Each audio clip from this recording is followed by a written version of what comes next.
nag-aayong mag-outing sila Ava this weekend. Are we joining? I'm sorry, babe. Malapit lang yung competition namin. Nakalimutan mo na ba? Kailangan ko mag-focus sa training. Sana pala naging swimming pool na lang ako. Para sa akin yung focus. Libian ka na naman. Huwag mo sirain itong araw na to. Ikaw naman yung palaging sumisira eh.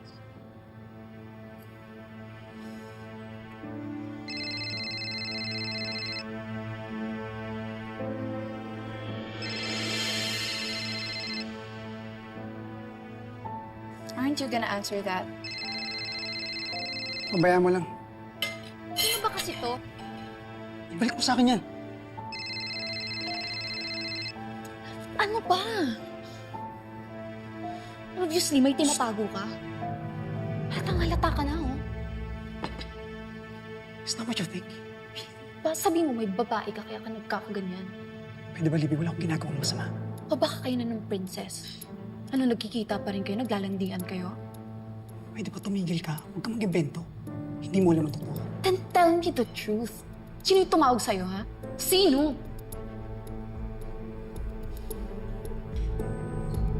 No.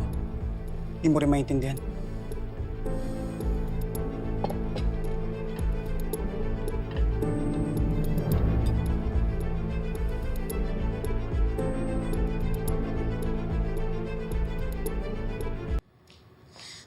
Come on, Xavier. Call me. Anak? Gusto sana kitang pasalamatan na pumayag ka na samahan ako sa awards night. It's nothing. Anak, sandali. Anak, everything okay? Huh? Wala lang to, Ma. Si Xavier pa? Ma, please. Huwag ka nang makulit. Anak, I just wanna help. You just wanna help? Paano? Wala ka namang alam. Kahit ako, wala akong alam. So, paano? May sinisecret sa akin si Xavier at ayaw niya sabihin sa akin kung ano yun. You just give him time. Baka nga kasi siguro may babae siya. Baka yung malanding princess na yun. Anak, paano naman mangyayari yun? Wala na si Princess sa sports club. Wala nga siya doon, pero hindi ibig sabihin nun wala na siya totally sa buhay namin.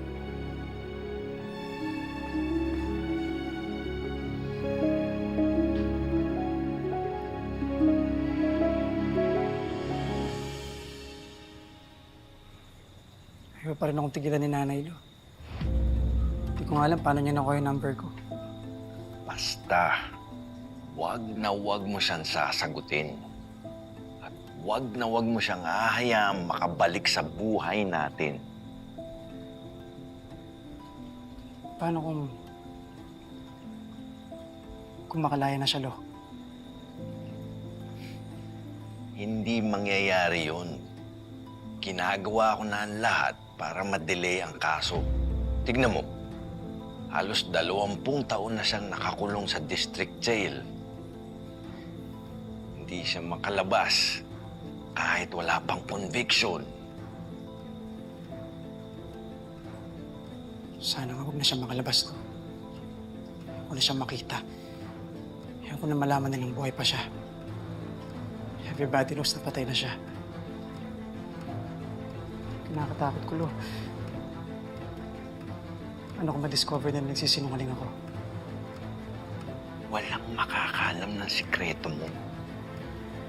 Hindi na makakalabas ng kulungan ng nanay mo. Doon na siya mabubulok.